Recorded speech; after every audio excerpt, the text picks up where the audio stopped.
here in Vancouver, British Columbia. I am Gloria Macarenko. I host a program on CBC radio every afternoon called On the Coast. I host a national radio program called The Story From Here. And I also host a weekly television program called Our Vancouver. And it's my pleasure to be with you here today. Now, although we are gathered virtually, let us acknowledge that we are guests to the lands of the Pacific, Canada, wherever we may be. It is a privilege to be able to live and learn and work on the traditional, ancestral, and unceded territories of our Indigenous hosts, of course. Many of you have given introductions and talked about where you are and how that relates to the lands that you are on. And in metropolitan Vancouver, there are the Musqueam, the Squamish, and the Tsleil-Waututh First Nations. And if you're ever wondering or confused about whose land you are on, you can always find that out by going to the website nativeland.ca.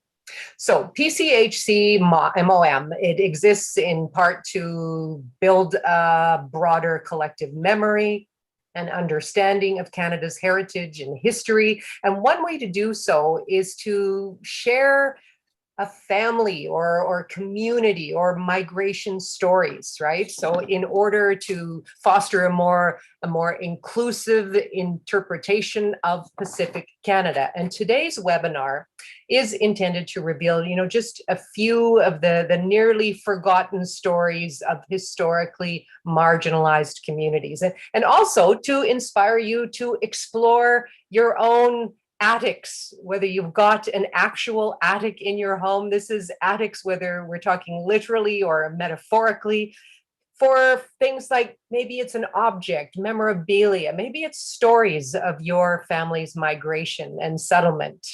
Maybe it has some connection to Pacific Canada. So PCHC would like to thank all of you for joining us from throughout British Columbia, across Canada as well, and acknowledge the following special guests without whom today's presentation would not be possible, especially our speakers, Catherine Clement and the Honourable Dr. Vivienne Poy. And at this time, our event sponsor, Jeffrey Lee, Executive Director of Tom Lee Music, will say a few words. Jeffrey? Thank you, Gloria. Can everyone hear me all right? So as Gloria mentioned, my name's Jeffrey Lee, and I'm the Executive Director of Tom Lee Music. As a member of the Lee family, my family has been proud to support and encourage music making in Canada for over 50 years. You might be wondering why someone from a music retailer would be interested in speaking at an event featuring the work of Vancouver Chinatown's first and most prolific photographer, Yucho Chow. The answer lies in the theme of the PCHC Museum of Migration, which celebrates Canada's history and growth through intercultural explorations of historic and current trans-Pacific immigration. Like Mr. Chow's photography business, ours is a business that was established by a trans-Pacific immigrant to Canada. In the late 1960s, my grandparents moved from Hong Kong to Vancouver to begin Tom Lee Music Company Limited. In the 1990s, the second generation, through my father Henry, took over and expanded our business nationally. I myself was born in Toronto and have lived most of my life in Vancouver. As a second generation Canadian, I am grateful for my predecessors' decision to immigrate to Canada and grateful that we have been able to contribute to the cultural and economic fabric of Canada. I believe it is important to recognize the contributions that immigrants and immigrant businesses have made to our great country. And I want to thank the Pacific Canada Heritage Centre, Museum of Migration, and community curator Catherine Clement for surfacing the long-hidden yet critically important work by Mr. Yucho Chow. Thank you again to our attendees for joining us for this wonderful event. Back to you, Gloria. Jeff, thank you so much. And we too are so grateful for that crucial decision to come here to Canada. And we're so glad you call it home as well. You brought so much to this community. Now, before we continue, let me mention that we are going to answer a few of your questions at the end of this presentation. So if something comes up as Catherine is speaking, we're going to be using the Slido app to collect your questions for our speakers, Catherine Clement and the Honourable Dr. Vivienne Poy. So at any point during this event, we invite you just go onto the website. The website is slido.com and you have to enter a code. Are you ready? The code is 261-226. I know that goes by very quickly. Where's my pencil? 261-226. Just type in your question at that webpage, the slido.com webpage. Slido is SLIDO.com. And you will be able to see all of the other submitted questions there. Maybe there's something you were thinking of asking yourself. You would just have to say, yeah, that's one I was interested in too. We basically vote up the questions that are most popular and will get answered. They will rise to the top of the list. So today, it is May 1st. It's a beautiful day here on the West Coast. I hope you're getting lovely days wherever you are tuning in from today. So it's fitting that today's speakers are of Asian descent. This is the beginning of Asian Heritage Month, and that one of them actually led the change to get Asian Heritage Month officially recognized in Canada. Dr. Henry Yu, Associate Professor of History at UBC, Principal of St. John's College, and a PCHC Director, will now introduce the Honourable Dr. Vivian Poy, the very first Asian Canadian Senator. Thank you so much, Gloria, and it's so wonderful for you to help MC this event and really give it that professional feel too. I feel like we're watching TV, so thanks so much for having me. I'm joining you today from the unceded traditional territory of Musqueam, the Hunkaminam speaking peoples, so UBC campus where I teach. And it's my honor to actually introduce Senator Vivienne Poy.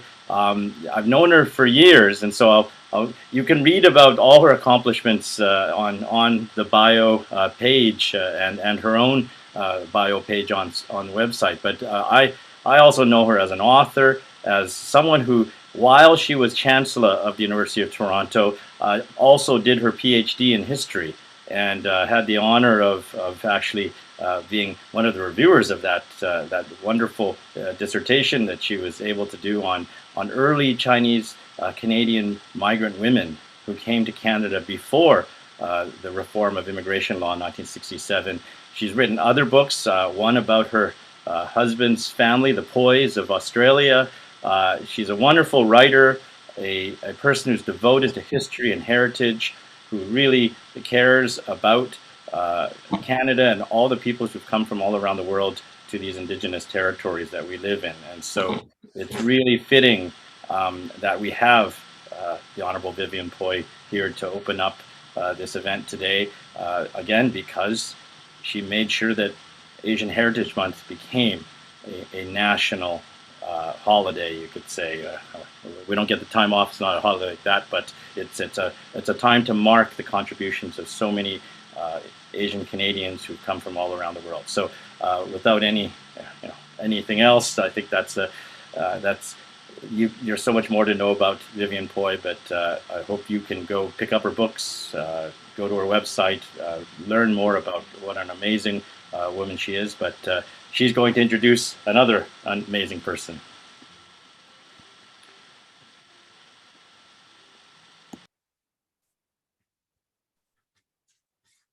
Good evening, friends.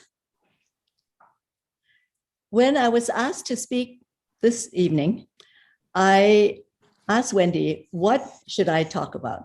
And she said, why Asian Heritage Month? So, well, we know that every May we celebrate the cultures, heritage, and significant contributions of Canadians from Asia. Now, these celebrations actually began in the United States during the time of President Carter. The Asian American and Pacific Islander Heritage Month celebrations take place annually in May. This tradition spread to the Chinese Canadian communities, such as those in Vancouver, where these celebrations have been ongoing for the past 25 years. Since my appointment to the Senate in 1998, I saw the significant celebrations of Black History Month by the federal government, and I wondered what happened to Asian Canadians. Even though up to that point, I've only been invited to celebrations by Chinese Canadian community in Calgary, I decided that all Canadians of Asian heritage should be recognized as a significant part of a Canadian heritage by our federal government. It is important to me that everyone should know that Canada was not built by Europeans alone.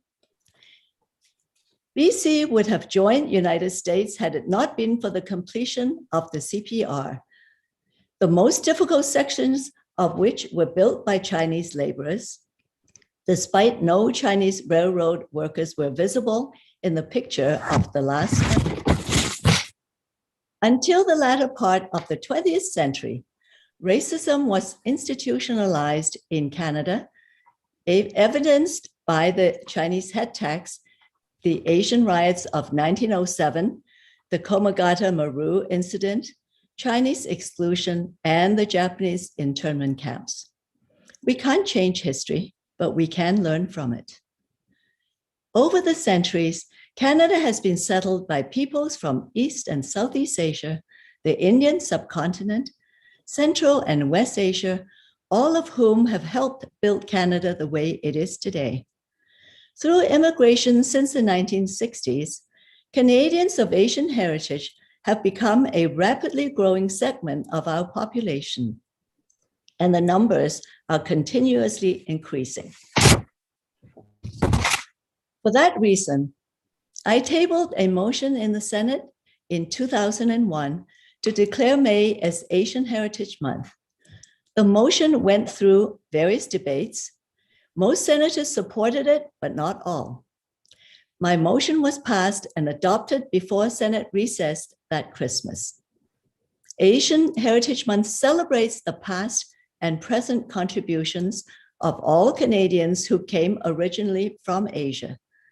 That covers a very large part of the world, as well as the majority of the global population. Now, the passage was the easy part.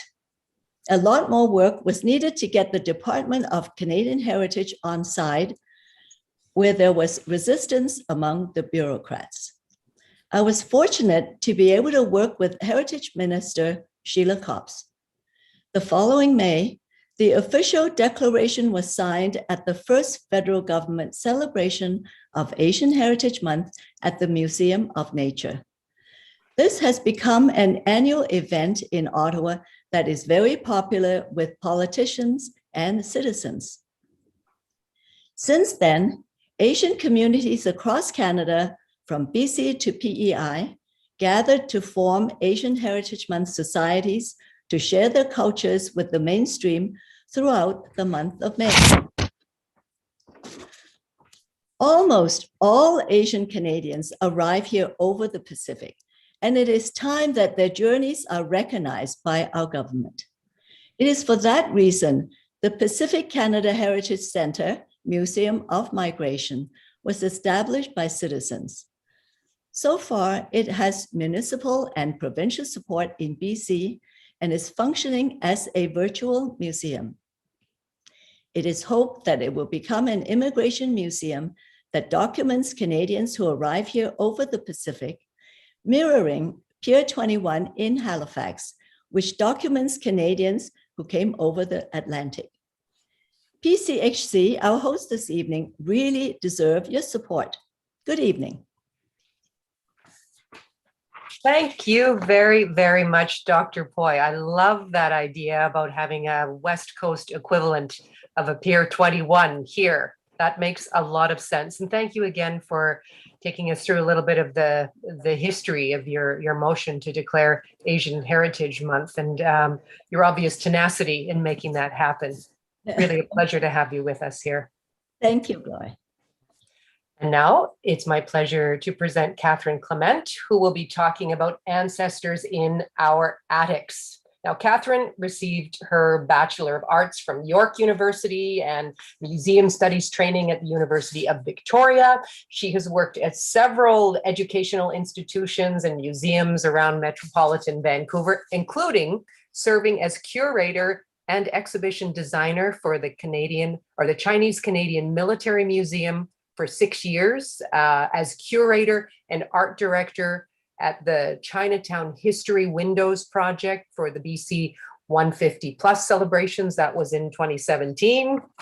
It's a long list of accolades. Over the past decade, Catherine has unearthed and digitally preserved hundreds of photographs and stories of Vancouver's early BIPOC residents, taken by Vancouver Chinatown's first and most prolific photographer, Yucho Chow. So her groundbreaking work resulted in the widely acclaimed 2019 exhibition and subsequent book, Chinatown Through a Wide Lens, the hidden photos of Yucho Chow.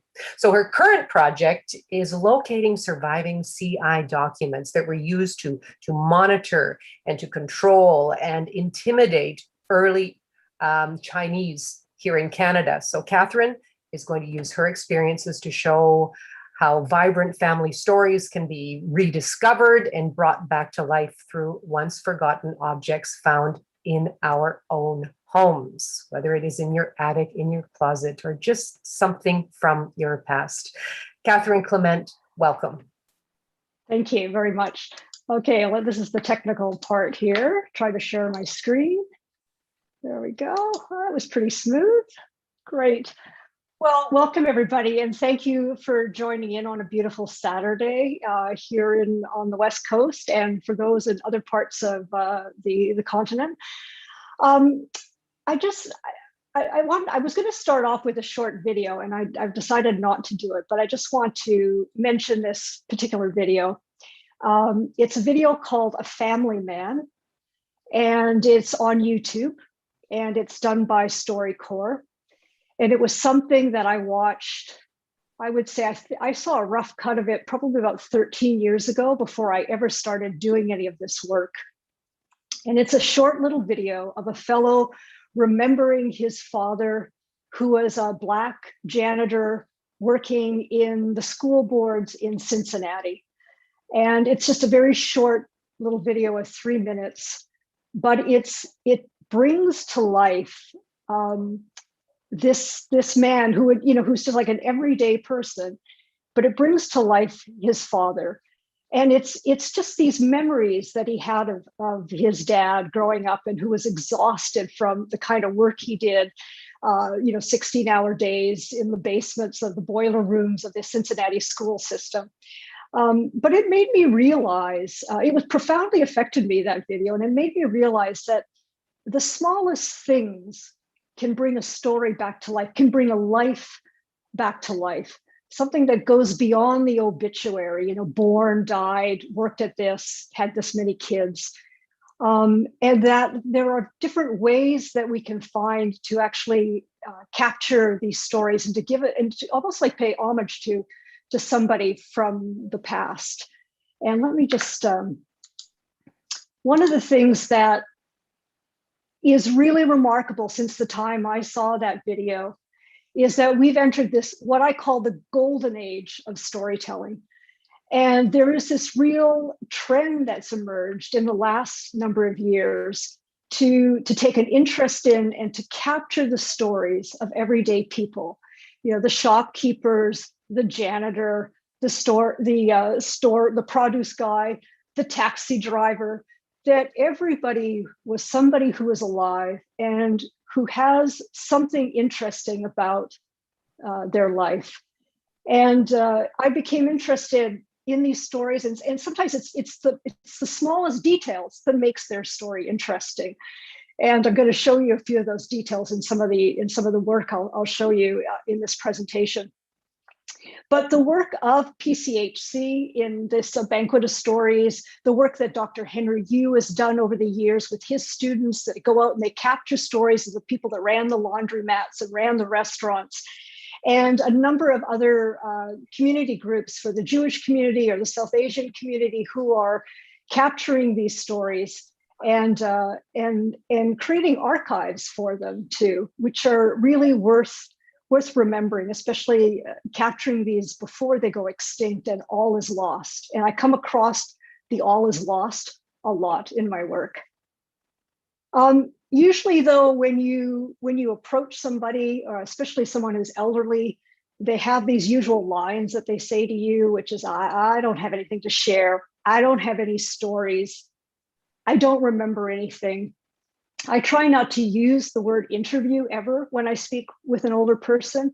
I usually say, I just want to ask you some questions about, some of your memories of stuff, or some of your, I want to ask you some questions because there's some things I don't understand.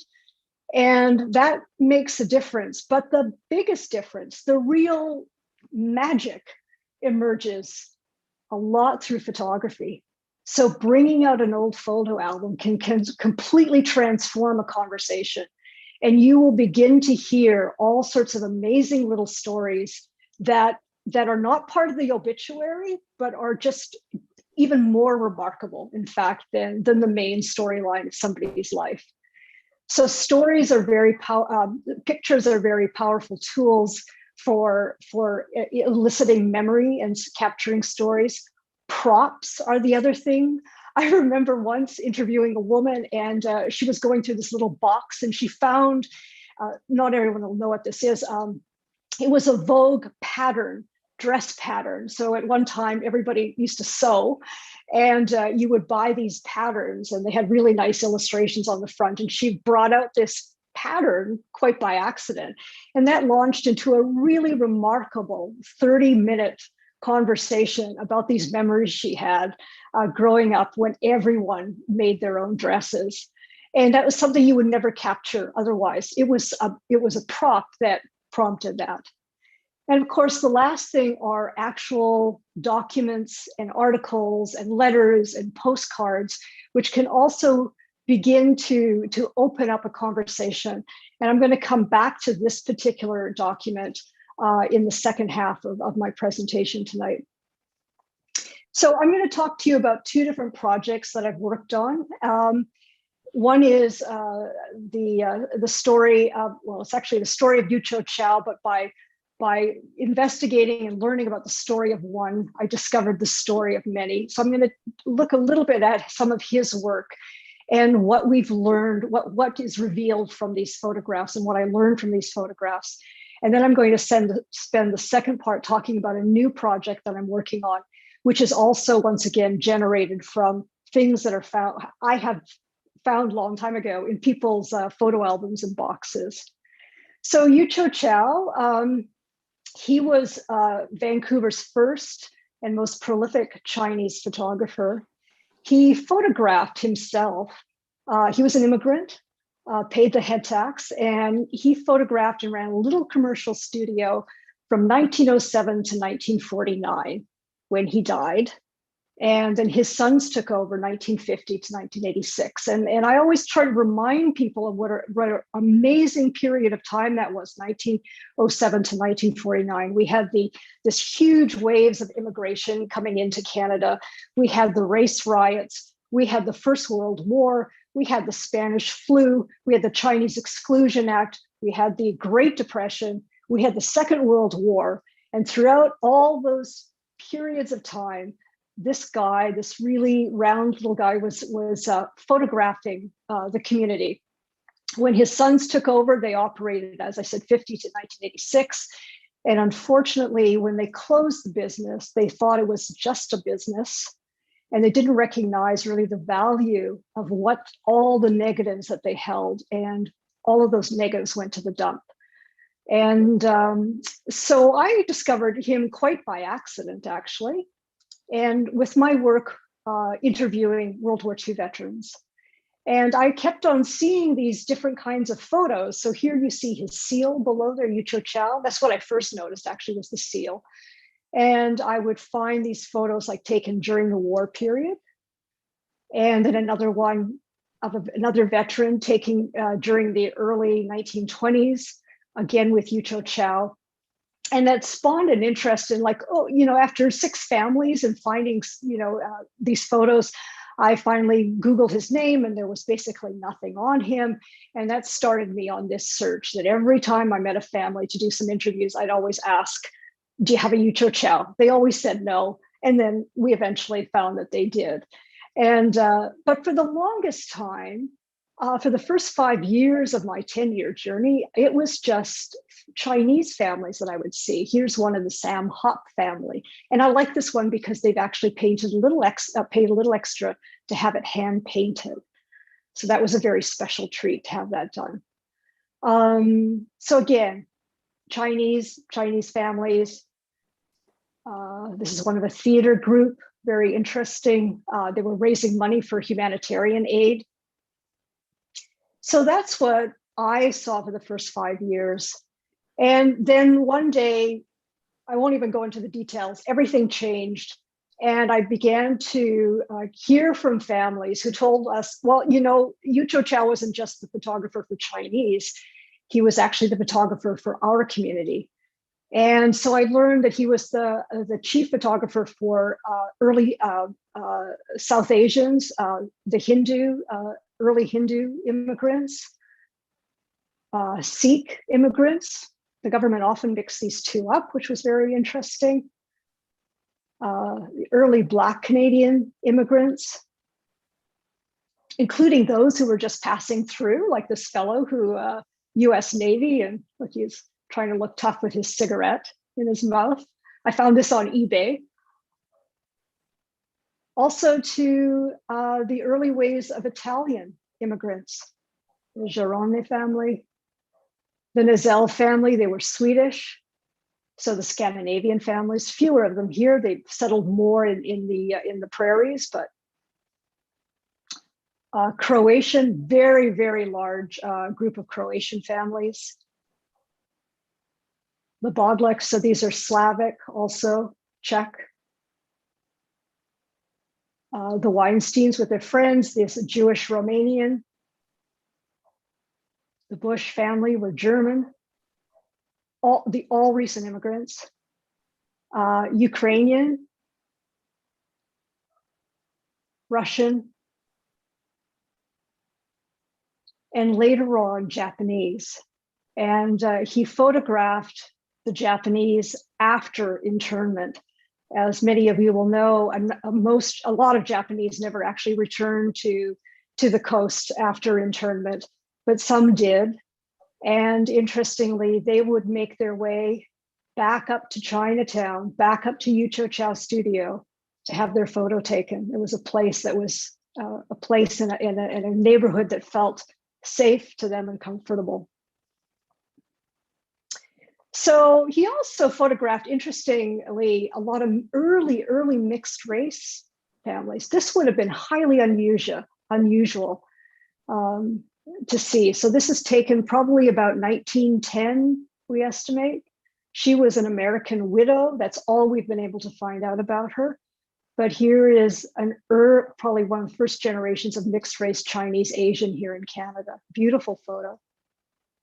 And this is the Hong and the Grant family, known mainly as the Grant family today, who are mixed. The mother was Musqueam and the father was a Chinese immigrant. This is an unidentified mixed race couple. So people felt comfortable going into Yucho Chow's studio. He was a studio that was welcoming, whereas many other white studios would not tend to take. They would use excuses like, "Oh, we're booked up. We're booked up for the next few months, so we can't do your wedding." Yucho Chow's studio was always willing to do everyone. So his photos are interesting also because they reveal the plight of early immigrants. It's, of course, it was for Chinese, especially, it was a bachelor society. So many of them could never bring over their families. And so there's a lot of these photos of them, dressed up. Sometimes they would borrow a suit to take these photos, and they would save up, get a photo taken, and they'd be sending it back to their families in China. And it's another one of two men. This is taken in the 30s.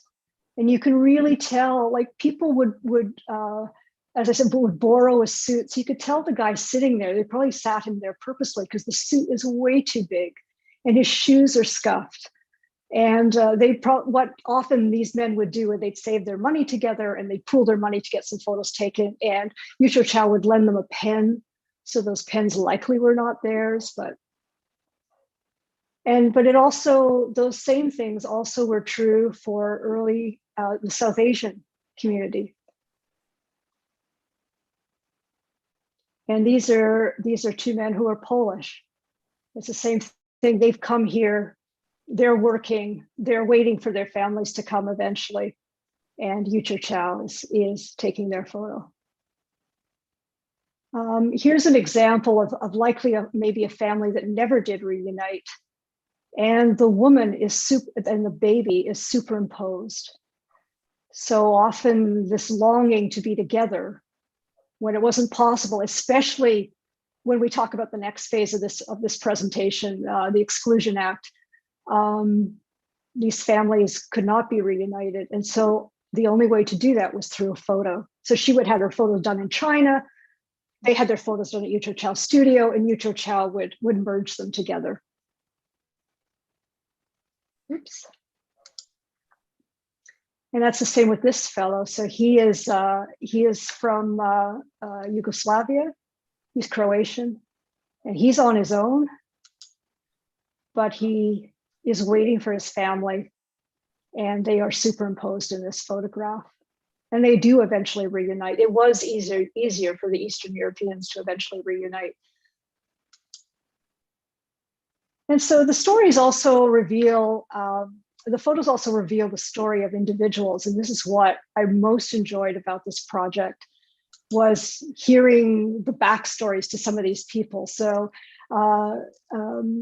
Ning Lin Ki is interesting because he comes here very early. He's living in Ashcroft. He winds up getting really tired of not having a wife. And so he does the opposite. He winds up having 3 Chinese wives over the course of his life and 6 indigenous wives. And he creates quite a scandal in Ashcroft, as you can imagine, with all this, but he's enjoying himself.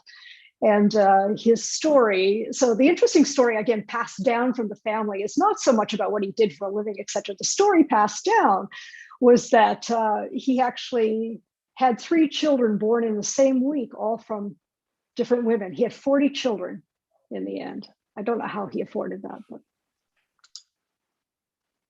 Ishar Singh Gill. So his photo is interesting. One, because he's with a dog. He ran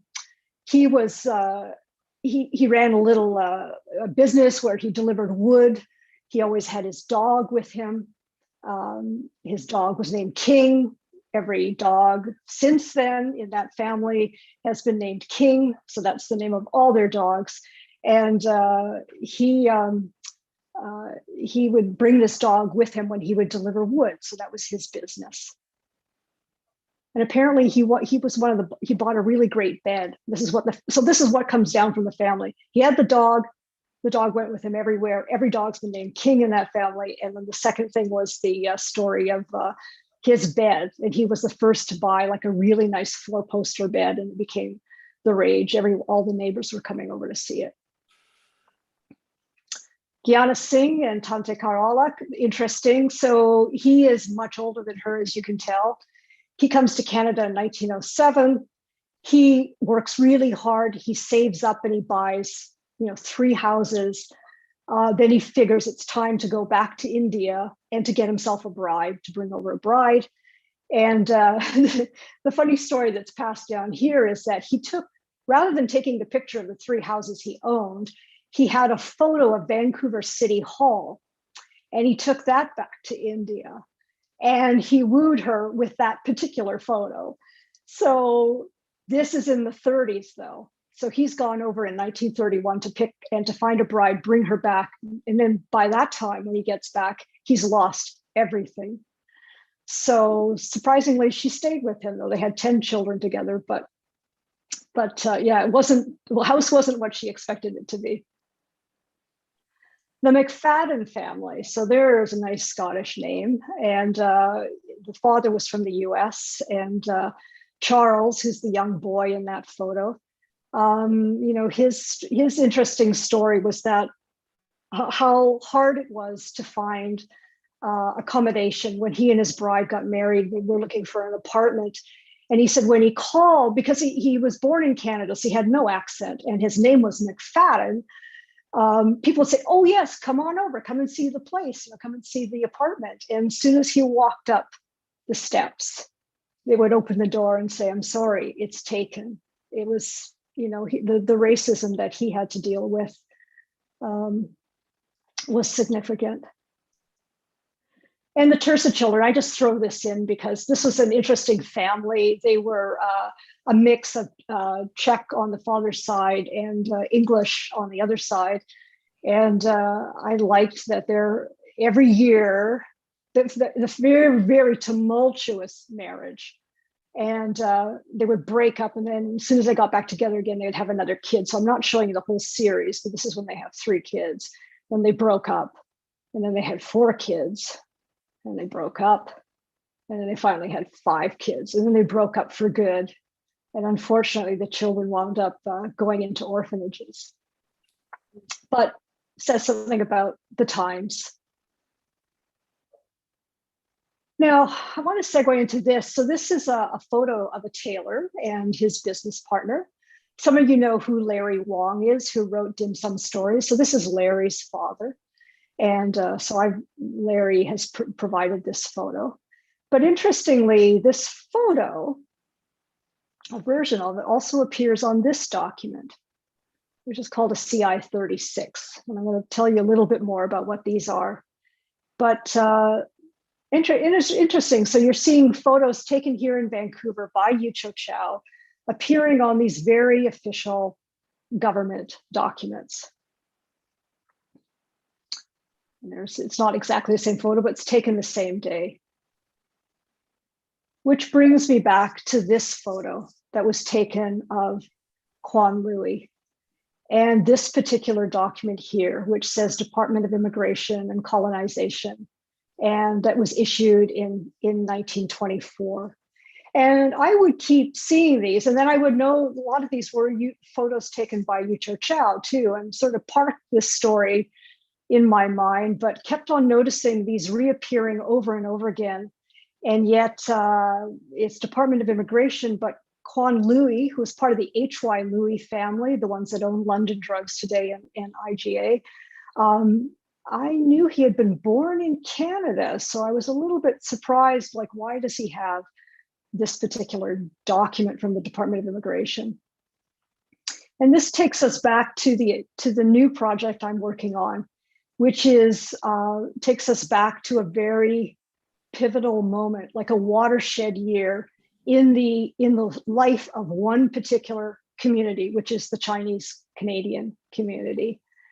And 1923, like when you think things get dark, they can get really, really dark. And this was that particular year. It was in that year that the government introduced there was many Chinese immigration acts, but this was the big one in 1923. And it was about 15 pages long. And one of the main things it was known for was this idea of exclusion. It really was designed to close the door, or make the door so narrow for any new Chinese to enter the country that practically, in all intents and purposes, it was a closed door. And but it had another side to it, which was interesting. It's less well known, was this mass registration. And basically what it required is that every single Canadian living in Canada, no matter who they were and where they were born, had to be registered and had to go in for registration. And this is a close-up of that document. So it's very, very official, Section 18, blah, blah, blah, blah, blah. And that, everyone's got to come in, they got to produce their certificates. And that if they don't, they will be liable to a fine not exceeding $500, which is an enormous amount of money in those days, or imprisonment, not exceeding 12 months. But basically, it was this huge net that they were going to get every Chinese in as part of exclusion. We're shutting the door, and we're going to count every single person that's here. And it was more than just counting, though. It was a huge justification. You had to account if you were an immigrant, like for all the time you had been here. And it's interesting because the newspapers of the time, people were obviously upset that it meant they may never be able to reunite with their family. You have to remember at this time, they had no idea how long this was going to last, right? This was just, the door was slamming shut. but they were also very bitter about this call for registrations and what it entailed and what it involved.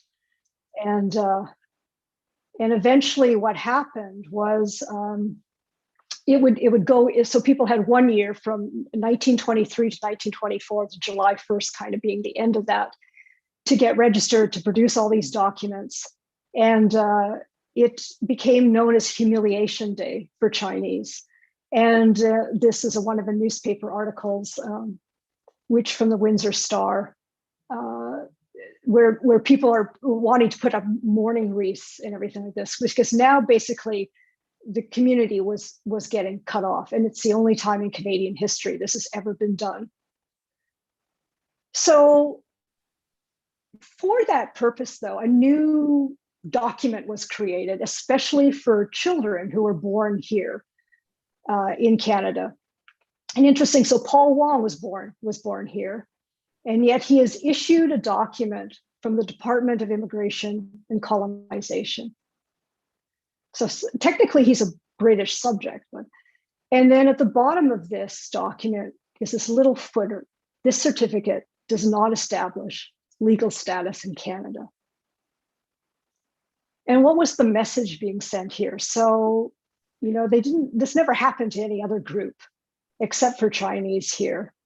And this, someone said to me, well, we can read that two different ways: does not establish legal status. But the way it was interpreted by the Chinese at the time was that it was almost like a way of extending exclusion to a new generation that were born on Canadian soil and that were, for all intents and purposes, British subjects or Canadians. And so it crosses over. So this is, all the children, basically, that first generation born in Canada, were issued these cards. Most of them lost. This is this one actually served in the war. He wound up enlisting for Canada and serving. This is Douglas Jung, as many of you will know. This is his card that he was issued. This is interesting. It's a family photo. Look at the baby sitting on the woman's lap. And there he is on this particular card. So Canadian born, and yet being issued this. And this fellow here, Juan Alexander Cumia, is believed to be the first Chinese born in Canada. So he was given this certificate, as well as his children were given this certificate. So basically anyone born before June 1924. So these little papers joined a dizzying array of other paper, which included these kinds of travel documents.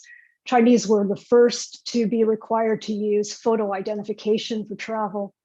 And this is a CI-9 and the CI-5, which is the head tax certificate. And then the CI-30, which was the entry certificate for the merchant class. A CI-28 was like I said, dizzying array of certificates. A CI-28 was also for people who had come in earlier, but who had lost their certificate or had it stolen. And to get one of these, to get a replacement, you had to jump through so many hoops, because there was always this idea that you might be scamming them. And then a CI-36 was another kind of certificate. So all directed towards the Chinese community. And that's actually a Yucho Chow photo. You'll recognize it by the clouds. So it's interesting. So what first, of course, drew me to this was the idea of the photography, and then realizing how much it ties in to this larger story, of which we will soon celebrate the 100th anniversary. And this was an unprecedented law in Canadian history. And so we're spending some time, we're calling this show the project, The Paper Trail to the 1923 Exclusion Act, because it's all about paper. It's the paper, it's what's left of this story, with the objectives is to broaden the awareness of this period of history, which has largely been forgotten, even amongst a lot in the Chinese community, to promote intergenerational storytelling to help find and preserve the remaining evidence. Most of those certificates are gone, unfortunately, just destroyed. And lastly, to commemorate the lives of people who lived through this very dark period. Again, they didn't know when it was going to end. And so we're doing a community collection exercise over the next year and a half, which is just to find as many of those different kinds of documents that you saw there, all called CI certificates, to do an exhibition in 2023, which will mark 100 years since the Exclusion Act happened. And lastly, the real gem will be to create a community archive of all those documents. Right now, there's a few head tax certificates in Library Archives Canada, a few in the BC archives. They're kind of smattering here and there, but to really create a comprehensive archive, including the ones that were given, the CI 45s that were given to Canadians, the first generation. So this is very much a dedication. Those documents, hold within them the story of the individual who once carried them. These documents are a witness to a story of how one particular community was really singled out. And the document is also evidence of a very dark period in Canadian history, an unprecedented period that has largely been forgotten. So that's going to be, and it all starts again with these photos, some of which Yucho Chow took. So the website, just in case any of you are interested in learning more or looking at what to look for, is 1923-Chinese-exclusion.ca. And I love this quote by Susan Monk: "Stories have to be told or they die. And when they die, we can't remember who we are or why we're here." So thank you very much. Well, thank you very much. My goodness, Catherine, I am in awe of your research. And when I think about, when you're saying the paper trail, I just can't even imagine what your office or your computer files must look like with all of the stories that you have collected over the years. It's amazing. And when you talk about this dark period in our history, I was feeling that lump in my throat, when you see the families having to be superimposed and merged onto photographs when they can't actually be physically united. And yeah, dark history indeed. And as someone who does interview people every day, I may take a page from your notebook as well and not call them interviews. Interviews can be intimidating. I can see, maybe I just want to ask you a few questions. So I may use that if I may. Okay.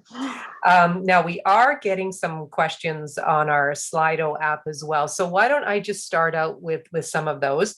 First off, Catherine, could you comment on the relative merits or difficulties of videotaping versus doing an audio recording of someone's story?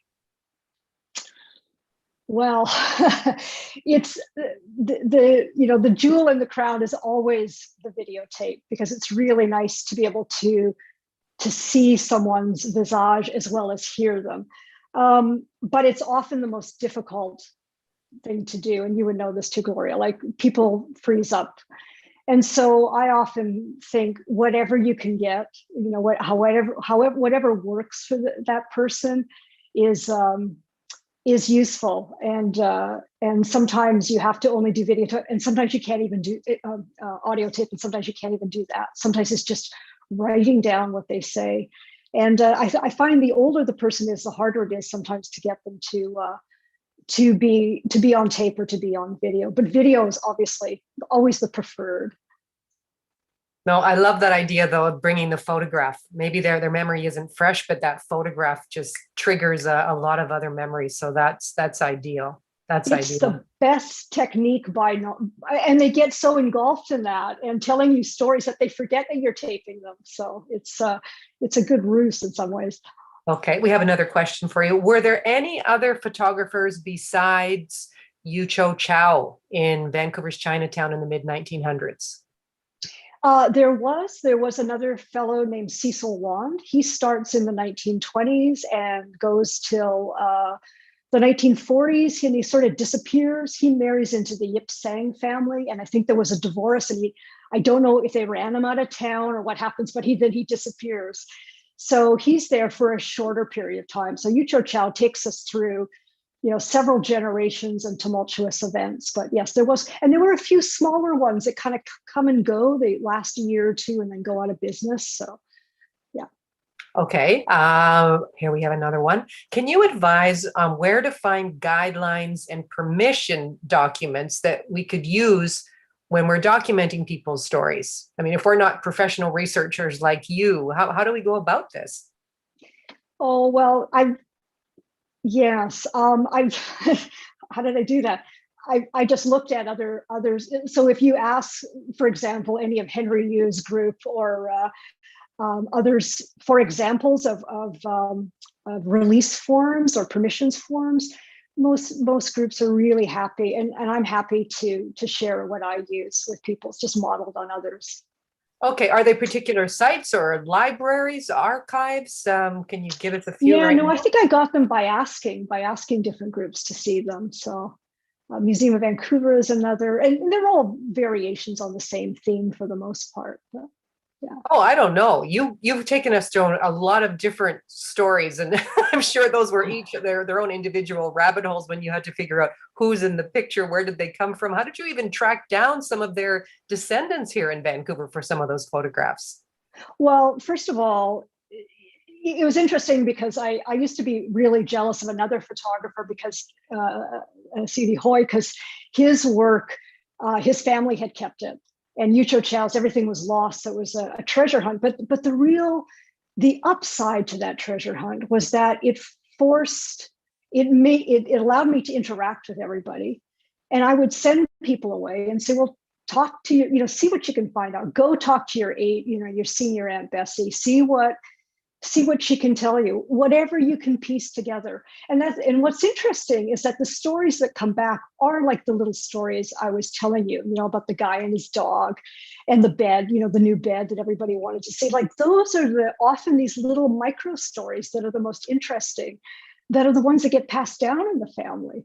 I mean, there's the basic bio, which is, interesting, but it's these little other stories that make someone's life come to life. Here's another question. I think this is really interesting, less about research and more about a sign of the times, I suppose, because, you talk about these dark periods in our collective history, particularly when it came to Chinese Canadians, whether they were born here or not. But this is interesting because this is what we're living right now. Here's the question. Given recent Asian hate crimes and Stop Asian Hate, Black Lives Matter demonstrations, how can society best positively counter and express our objections at racial intolerance? That's a hard one for me. I know it takes you somewhere else, and I don't know if it puts you on the spot, but I mean, it is. Are we going to be looking back at this in 50 years? Good people need to stand up. So others need to stand up. I mean, it's interesting even when you go through some of the history around Chinese Canadians and the votes that took place, whether it be in the legislatures or whatever, is not everybody was on side with these things, and you need other good people to stand up. So, but yeah, we're definitely going through another dark period, and it doesn't take much to ignite it. That's what I find very interesting. It doesn't take much for all this kind of some venom to come out in some corners of the community. Yeah, it is disturbing. It's disturbing. Here's another one related to your research. What can you tell us about the registration program in 1944 in which the nationalist Chinese government registered persons of Chinese ancestry in Canada? So I don't know a lot about that, but I've seen registration documents, and including some that were actually Canadian born, but I actually don't know a lot about that period, unfortunately. I'm still learning even about the Exclusion Act. Like I'm kind of learning as I go, as I collect and I hear stories. So hopefully by 2023, I'll have more knowledge, and Henry always helps me out too, Dr. Henry Yu. So Okay, that's good. That's good. You've got your network already figured out. But for people who don't have their network, and just in light of some of the stories that you brought to light today, if we do have those ancestors in our attic, whether it's an object or a photograph, we pull something up and it's just, there's a story there. And I like the way that you point out that it doesn't have to be a big story. It could be a very minor detail that just opens up a whole avenue of stories, or something very, very interesting. And what would be a first step when you find that photograph that you're just curious about? Where do you go? Well, I would just back up for a moment and just say one other thing. Is the other day, I was actually on CBC, I think it was a few weeks ago. I heard a woman talking, I think she had called in, and she was saying of how, when you get 90, like her, she says, nobody is really interested in you anymore. Like nobody really talks to you. Like even at family dinners, you're kind of off on the side. And the first thing is to not lose the knowledge that may already be at your dinner table with your grandparents, or anybody that's close to you, because they're the ones that have that lived experience. And I think that's a great starting point, is to actually ask the last of the witnesses to some of these momentous events. Sometimes some of the information is within your family itself. Right. Just want to ask you a few questions. That's where it starts. Exactly. Yeah. I think we have time for one final question, if it's okay with you. Is there an index or description of the various customs and immigration certificates to help families discover those paper trails that you refer to that their ancestors may have left? Well, we just launched a website. So that one I gave you, which was 1923-Chinese-exclusion.ca, actually shows what they look like, and the main ones, and describes it. There's also minor documents too, but it's mainly focused on the period leading up to the Exclusion Act and then the Exclusion Act itself. So there are some examples of what they look like, when they were issued, and what information they contain. So some of that's available on the website. Okay, that is very useful. I appreciate that. And Catherine, again, I think you've opened up all kinds of potential avenues for so many of us who do have those ancestors in our attics that we want to find out more about. So thank you very much. And thanks for your questions, for those of you who did submit some questions as well. We have run out of time, so let me call upon Wendy Yip, President of PCHC-MoM, to close out today's event. Wendy? Hello. Thank you so much, Catherine, and thank you so much, Dr. Poy, and thank you, Gloria. It's been a really fascinating and energizing hour. Learning all sorts of things that I had not known, even having grown up in Canada. And we thank you so much for giving us this time. And particularly, we also want to take the time to thank our sponsors and donors like Tonley Music of Canada and BC Multiculturalism Department, and also UBC INSTRCC and UBC ACAM, the Asian Canadian Asian Migration Studies, who send us students like Tiffany Lee. And we also thank our Sophie Monk, our coordinator, and Winnie Chung, our executive director, for their stellar labor of love to bring all this wonderful webinars to you. I also wanted to do a little shout out to some of our directors, because this is all volunteer work.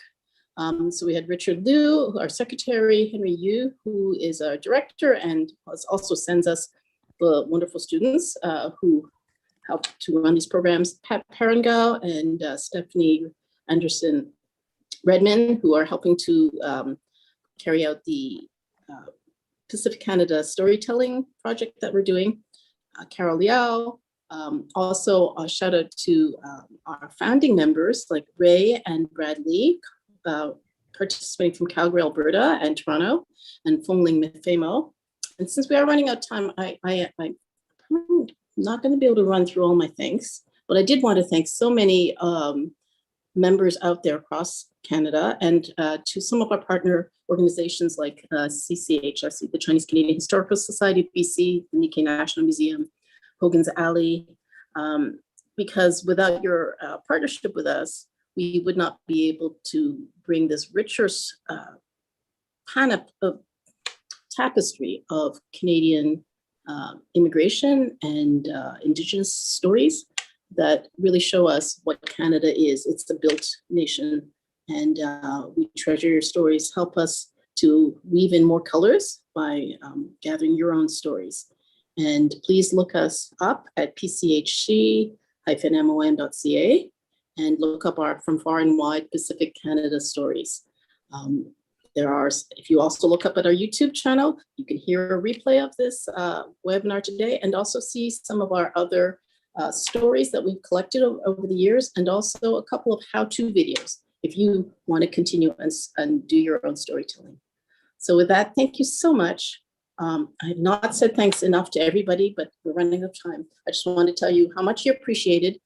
Please enjoy the rest of the day. Have a fantastic Asian Heritage Month, and be a lookout. There's a lot of stuff going on this week and month. Take care. Thank you.